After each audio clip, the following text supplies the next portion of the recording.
Hey everybody, how's it going? Let's talk about your home recording studio. I'm kind of excited about this one today. We're gonna play a little bit of what's in the box. So here, let's find a little tool here real quick. Got the Sweetwater wrapper on it there, so that's always good news for a household with a musician in it. All right, do a little bit of slicing and dicing here. Let's get this thing open. All right, so what is in the box, other than a receipt, because I did buy this myself. What I wanted to do was I asked myself, what can you put together for a home recording studio for under $100? Can you get pretty much everything you need for $100? Probably so. But I exceeded my budget a little bit, and I left a couple things out of my original order that I didn't really think about. So not for $100, but somewhere in the neighborhood, $120 or something like that, $150 maybe. So what I ended up doing was just going to Sweetwater and trying to find the least expensive thing that they had available for the three major components of what I consider a basic home recording setup. So these aren't necessarily going to be in order, but just the order they are in the box. I wanted a way to monitor. So I grabbed a pair of Behringer headphones. These are the HPM 1000. I think that these were like $10 or something. I don't know, expectations are low, but let's see how these things turn out. Get some packaging out of the way. For the interface, if I'm going for a super low budget home recording setup, I don't really think that there's any contest. I think that the now famous u-phoria UMC-22 is definitely the way to go for a one-man band. If you're just recording one instrument at a time or one microphone at a time, the single preamp and single instrument input is great. You can see my full review of this, still hands down the most popular video on my channel. I think it'll be up here somewhere, or maybe over here. I don't know where they go now. Anyways, you can follow that link to see a more in-depth review of just this unit. I'm excited to have another one in my hands here because I've got a lot of follow-up questions that came out of that review, and I'll be able to, I'll do another follow-up review of that. And also, I wanted a microphone. I wanted a way to sing or record an acoustic instrument into the interface, since that's going to be a really popular requirement for people putting together their first home studio. So again, I went with Behringer, and I grabbed their C1, which is a large diaphragm condenser mic. It's a studio-style microphone. So I'm a little curious to see what we can do with this thing, see how it sounds for the budget, and if it meets expectations. So I did exceed my budget of $100. I think all this was $105. I think here on my receipt it'll tell me $104.97. That's including free shipping. I don't think that there was any tax on that. Yeah, $0 of tax and free shipping. So the items themselves cost, right at $105. I probably could have saved a little more had I gone to Amazon and looked at some of those like imported Chinese large diaphragm microphones they have from brands like Neewer. I don't know how that's pronounced, but Neewer, and there's a few other brands just like them. They sell these kind of identical microphones that are all under a few different brands, and those range from $15 to $30. So the Behringer C1 was, I believe, $60. It may have been $50. You can see.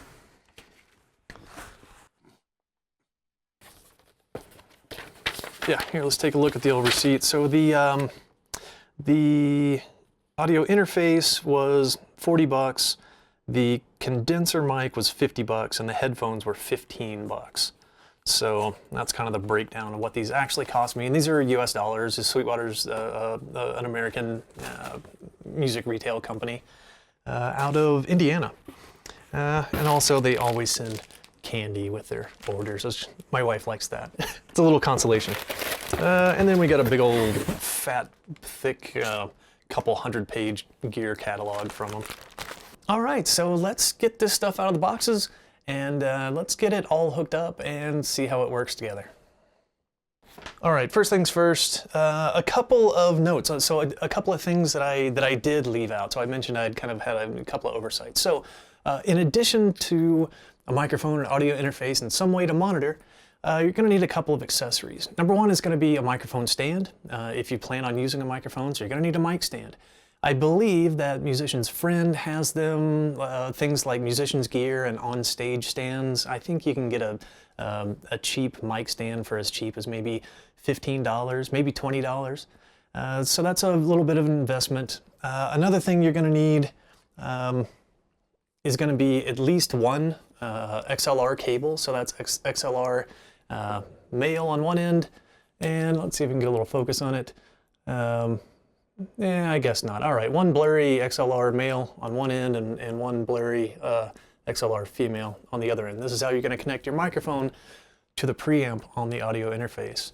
And this cable isn't included in any of the gear that I've got here. So you're going to need one of these, a mic stand, and another couple of cables that you'll need. And these I totally spazzed out on. So if you have a pair of kind of pro audio monitors that take either XLR or 1/4-inch TRS as their input, then you're going to need a couple of cables, because the this does show the rear of the package. So you can see on the rear of the UMC-22 that you have a couple of 1/4-inch balanced outputs, and these are what will be hooked up to your speakers. Now, in this case, just so you all can hear what I'm doing, I'm not going to be playing them through my speakers. Instead, I have a kind of less than ideal solution, but this is just how I have to do things. I have an insert cable that is two 1/4-inch TS. These are the unbalanced, the tip sleeve TS on one end. On the other end is a 3.5 millimeter or 1/8 inch TRS, so a stereo jack. So we're basically taking a stereo output left and right out of the 1/4-inch outputs of the not UR22, but the UMC-22. And I'm gonna feed the 1/4-inch or the 1/8 inch TRS into my recorder here, which is how you'll actually end up hearing everything that I do that goes through the UMC-22. Let's see, any other caveats or anything? One other thing you're probably going to want, especially if you're going to sing into a microphone, is you're going to want a pop filter. They range in price. I think now there's a bigger array of them available than when I went shopping for them last time. It's been years. I think at the time I got a really crappy one for 15 bucks or something, and later I got a nicer one from Shure that was maybe 30 or 40 bucks. So they're not exactly a cheap accessory. You can make your own out of a hoop you make of a wire coat hanger and some pantyhose, like hosiery, stretched across it. It's not pretty, but it can get the job done if you want to do it yourself, kind of thing. Or I think that there's now ones available with it, nice goosenecks and everything, so you can position them, probably in the $8 to $20 range, somewhere in there. So a few other accessories other than just what was in the box that came to me from Sweetwater are going to be required to actually plug everything in. So all right, let's get some of this stuff out of the boxes and see how it's going to work. All right, I guess first things first, let's crack into the interface and let's get it plugged in and working here. So handy little thing here. Cut the tape, let's get him out of his box. And I will note it this time, as well as last time, the USB cable, it's right there. It's right there. It was there the whole time. All right, take the USB cable out. We'll put the little styrofoam ends back in the box for now, along with the manual. We already pretty much know how this thing works, so. All right, let's get this cellophane stuff off of here. Easier said than done. That puppy is taped on there pretty good.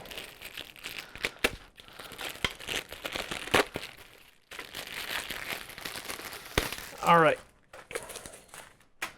Okay, all right, looks pretty familiar. We got our 2 in, 2 out. We got gain for input 1, we got gain for input 2, we got a headphone and speaker volume combined. Got an XLR input, we got a 1/4 inch instrument input, headphone output. We got left and right main outputs. We have a 48 volt phantom power switch, turn it off and on. And then we have the USB input right here. All right, cool. Looks like everything's in order. The unit looks like it's in good shape. And let's get our USB cable. This is something I never unpackaged from the first one since I didn't know it was there. I'm a little curious how long of a USB cable they provide. Looks like it may be a 6-footer. It's just a guess. All right, let's get them stretched out and yeah. 6 feet. Yeah, sure enough. Okay, all right, so 6-foot USB-A to USB-B cable that comes in there. This end, the big nasty square end, is what goes into the back of the unit. Let's go ahead and do that now. Get that puppy plugged in. All right, he's in there and secure. I'll take the other end and I'll just plug it into the front panel of my recording computer. I might have to opt for a longer cable here because I don't want to end up, it's going to be stretched kind of tight. I don't want to knock it off of here or anything, so let's put him over here. It'll just reach. All right, plugged him in. Let's go to the computer and let's see what happened. What if I, oh yeah, that's right. We've got to go first. Hey, it's Sweetwater. Let's go to SEOforall.com. Let's go download those drivers. English. Okay, wait for the security scan, and let's go. Of course it's okay. And I shall accept. I don't really want anything except for the ASIO for all drivers, so click on him, keep the default install location. Boom, he has been installed. Your computer needs to be restarted in order to finish setting up this device. Oh, that's an AMD something. Okay, that was something else. So I'm not going to restart. I am going to kill this. Let's bring up Reaper and just see if we recognize. Okay, first I'm going to go to Options, Preferences. I'm going to go to Audio Device. It is going to be ASIO.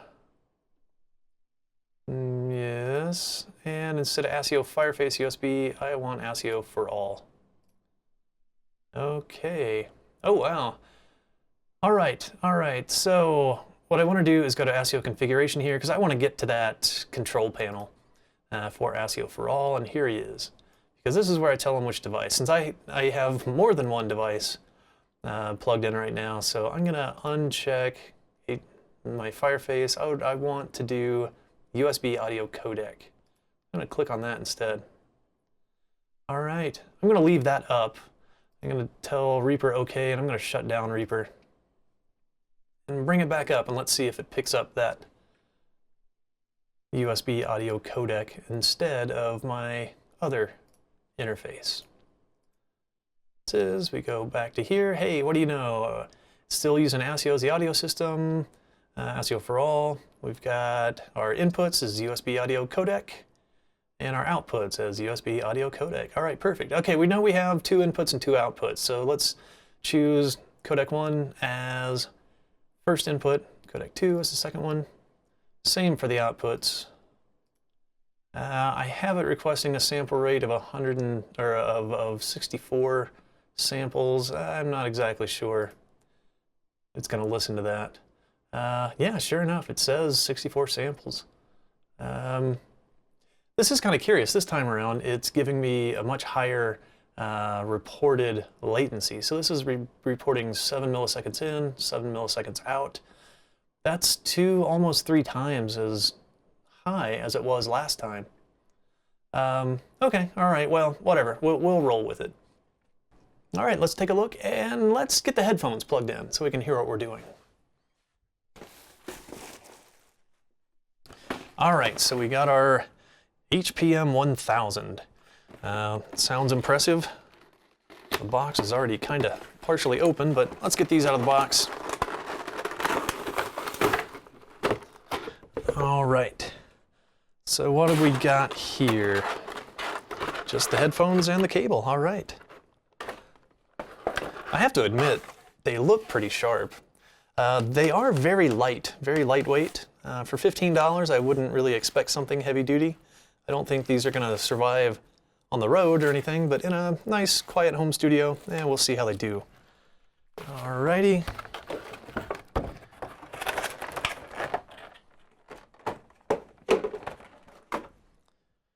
Oh, take the thing off the cable here.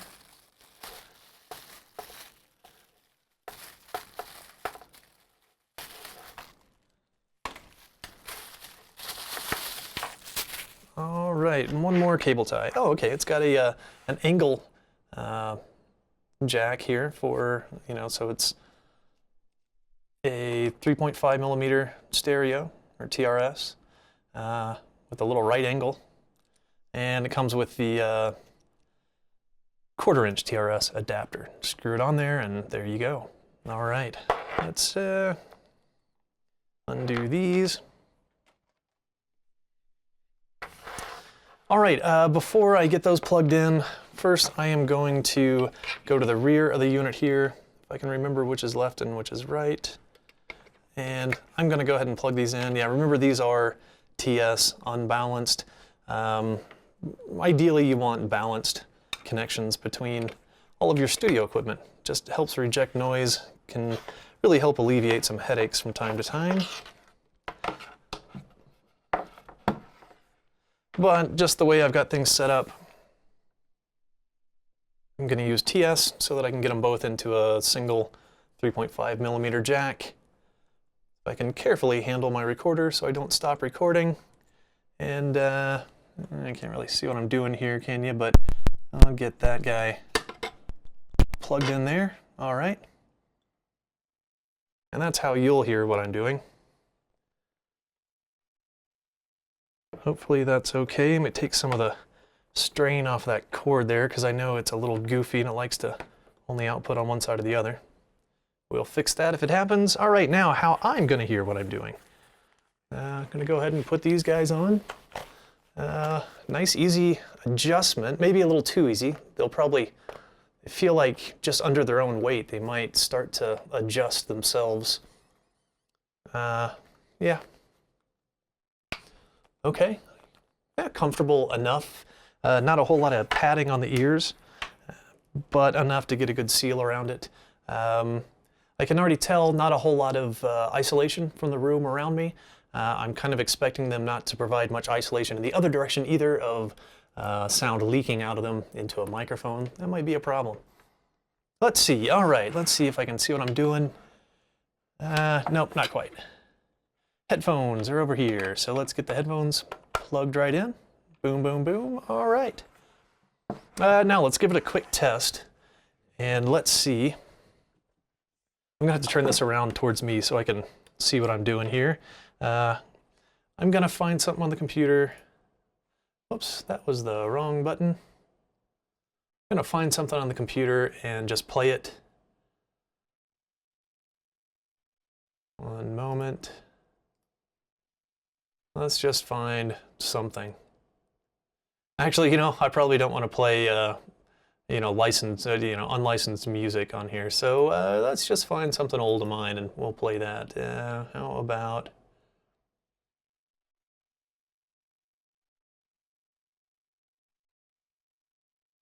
All right, let's see. Okay, now I'm gonna start turning up the output and see if I can hear and you can hear. Hey, all right.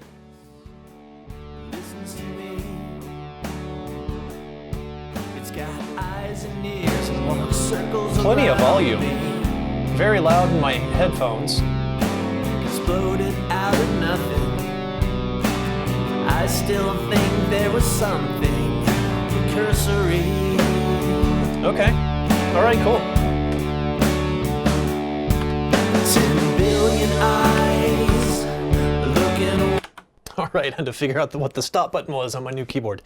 Okay, all right, yeah, I can hear fine. Honestly, sound quality sounds great through these headphones. That's kind of surprising, just given how kind of lightweight they feel. Here, I'll tell you what, I'm going to start playing again. I'm going to take these off and kind of obscure the drivers with my hands to kind of simulate it being on my head and just see how much leakage there is here. So, we'll play.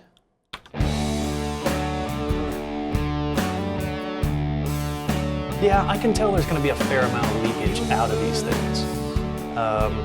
Here, I'll mute the music, and now you can just, maybe through my lavalier mic here, hear, even if I've got the cups covered with my hand, with my fingers, you know, there's still a fair amount of leakage coming out of there. You know, not extreme. They are still closed back, but they're so lightweight. All right, yeah, they're so lightweight, there's just not much mass there to stop. And there's not a whole lot of padding around the ears to really get a good, thick, cushy seal around your ears. But I think these will do the job all right. For 15 bucks, man, I wouldn't expect much more. I think that my initial impressions is for 15 bucks, they exceed my expectations of what a $15 pair of headphones would do. They're certainly not world class or anything. But yeah, they'll get the job done. All right, okay, last piece of the puzzle here. Let's get the microphone out of its packaging. So yes, the Behringer C1. This microphone has been around for a long time. I've heard a lot about them. A lot of people love them at that price point. A $50 price point, that's pretty cheap. If you've priced microphones, you know that they get 10 times, 100 times more expensive, 1,000 times more expensive. So for 50 bucks, I'm not exactly sure what to expect. It has a good reputation online. If you read reviews, if you read user reviews and ask on the forums, they really do have a good reputation as a good bang for the buck microphone. So you can see it comes in a little padded case here, hard plastic case with a little latch, nice and secure, which is cool. Comes with a little 1/2 inch to 3/8 inch thread adapter. So when you get your microphone stand, if the threading on the mount here doesn't match up with the threading on your microphone stand, don't panic. That's what this little adapter is for. This will adapt the smaller 3/8 inch to the larger 1/2 inch threading. Okay, yeah, threads right on there. So it comes with a little solid mount, not a shock mount or anything, just a solid standard mount. I suppose that you probably get it off there by loosening this. Loosen that. Oh, okay, I see. This comes all the way off. All right. The mount itself comes off after that. So, all right. Well, let's put it back on because I don't plan to hold this in my hand while using it. Not a wise decision if using condenser microphones. They're way too sensitive to handling noise. You'll get all sorts of rumbles and obnoxious things happening. All right. Well, let's get them on a mic stand here. Let me get this case out of the way. And I'm not going to need the thread adapter for my microphone stand, at least. All right, got a little bit of adjustment here to make.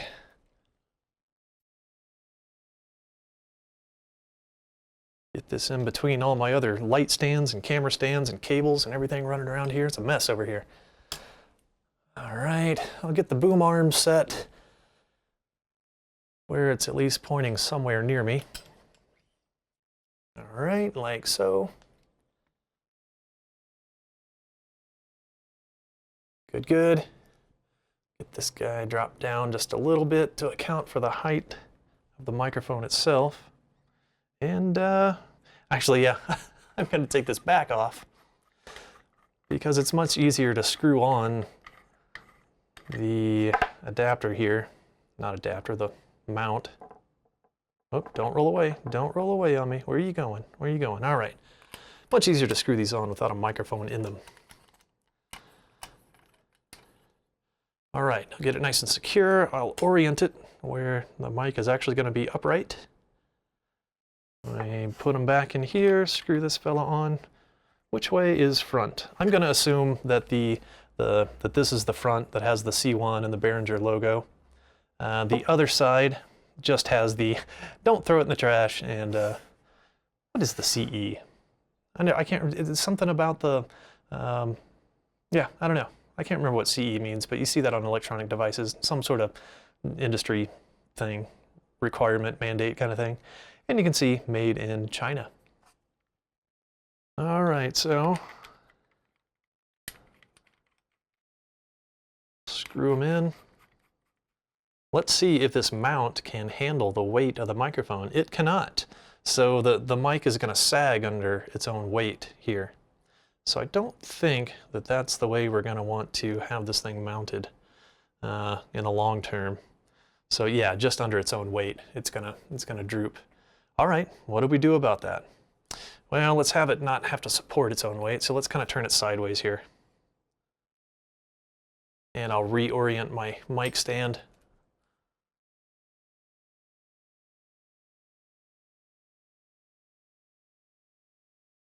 All right. So it's going to be coming in at a weird angle here, but that should be okay. All right, let's raise him up a little. So he'll at least be kind of in front of my face. All right. So you're seeing the back of the mic. I'm seeing the front of the mic. Not exactly sure. Maybe I'll play with the camera angles here. Get us a better look at what we're doing, but you get the idea, right? You put it on the stand pointed at your face. I mean, come on. This isn't the complicated part of recording at home. All right, got my XLR cable. So this end, the female end, goes on the mic, goes to the mic here. So let's twist until, so if you've never plugged in an XLR plug before, you'll see, so there's 3 pins, and on the microphone itself, you'll see something similar to these actual 3 pins. On this side, you got 3 holes. And as you can kind of imagine, you can imagine how they orient. But that's the only, there's only one way it's going to fit in there. And so they put this little guide pin, which you may or may not be able to see. But there's a corresponding little notch on the jack of the microphone. And so you can essentially blindly put it in and twist it until that ridge hits the notch, and the cable will start to actually go into the jack. So do that, push it in until you get that satisfying click. I'm gonna get this up out of the way a little. All right, the other end. This is pretty intuitive, self-explanatory as well. We're gonna put it into the preamp input 1. How's that labeled? Mic/line 1, all right. And same kind of thing, gonna rotate it until it gets oriented right, and then push it in so you get a good click and it's secure. Let me get my cable tie out of the way here. That's okay. All right, so there we go. Mic is plugged in, but we're not going to get any signal out of it yet because this is a condenser mic, and by design, by nature, condenser mics require a power supply. Now, handily enough, the UMC22 and most interfaces that have an XLR input, a preamp, are going to be able to supply what's called phantom power, and that's a 48-volt power supply that goes from the preamp through the XLR cable on one of the pins and into the microphone. So on the back of the unit here, now let's see if I can flip it around where you can see it. We've got our little slider here that says 48 volt plus 48V. That's our 48 volt phantom power. So we're going to switch that to on. Okay, and when we do, we get an extra little LED indicator on the face here that lets us know that that's on. So while your phantom power is on, you probably want to avoid plugging and unplugging your microphone while phantom power is on. It'll just, It's probably not going to damage anything necessarily, but it most likely is going to cause some pretty horrible pops and clicks as you plug it and unplug it. Really the thing that might be most damage would be your ears, especially you're wearing headphones. And when we record, the things that we record are going to be much quieter than what we're used to hearing until we get later into the mixing and kind of mastering stage. That's where our volume is going to start to come up and approach the volume of things you're used to listening to, commercial kind of mixes. All right, one thing I do want to note here, let's swing this around so you can see. Once I got the microphone, got the phantom power plugged in and turned on, we get an LED indicator on the front of the microphone here to let us know. I don't think you can see it there. Here, let's drop it down. See if you can see it here. We get a little red LED to let us know there's phantom power. So if I turn phantom power off, I suppose that, yeah, so that LED fades and turns off. And if I turn phantom power back on, so now we know we've got power. We got phantom power coming to our mic. That's actually pretty handy. I haven't seen that on a mic before. All right, let's get this guy positioned again. Yeah, again, sorry for the funny mic position. I'm not exactly sure what the solution is for the mic not wanting to support its own weight with its mount. You could probably get an aftermarket mount, or maybe if, depending on how you have it relative to your boom arm on your mic stand, maybe it will support its own weight. It just didn't want to the way that I had it oriented here. So I've got it at this sideways kind of angle here. Okay, all right, so now I'm just gonna, let me locate the gain one, so this is our volume. And I am going to just start turning that up until maybe I see an LED start dancing on the front of it to let us know we're getting a little bit of signal. Test, test, test, test, test, test. I don't see anything yet. Test, test. Hey, there we go. Now I see this little green LED there, letting us know that we're getting a good input signal. Let's see what happens if we crank it all the way up. Test, test, test, test. Yeah, see, now we start getting the yellow LED, and that's an indication to us that we've got it too loud, that we're starting to clip or that we're approaching a clipping kind of volume. So I'm going to back that off. So even test, test. So even at my kind of loudest, it's not going to clip or activate that little yellow or orange LED. All right, so I think what I want to do now is I'm going to flip on the direct monitor so that now everything I say into the mic goes into the input and then comes straight back out the outputs. And let's see if we can hear my voice into the recorder, through the microphone, through the interface and everything. All right, so direct monitor. All right, press that guy in. Oh, hey, I hear myself, which is good. And test, test, test, test, test. Yes, and I can see that I actually am getting a little bit of signal. Oh, of course, it's only on the left side. Let's see if I can. There we go. Yeah, I gotta kind of, that connector on my recorder, that 3.5 millimeter thing is a little janky, so I gotta kind of wiggle it a little bit to get a solid connection out of it. All right, so you can hear my voice through here. You can hear my voice through the interface. So this is the Behringer C1 into the UMC-22. I don't really have a good way to demonstrate how the headphones sound. I can just describe it. So that's about all I got. So I'm not exactly getting just a huge strong signal. So I'm gonna see if I can get just a little bit more preamp gain. There we go. Okay. And actually I can hear myself quite a bit better there. I'm gonna turn up the output just a little bit more. Okay, cool. Because the music that we were listening to, that was an old mix of mine where I'd already put it through my kind of home-brewed mastering. I hate to even call it mastering. It's just making it louder, basically.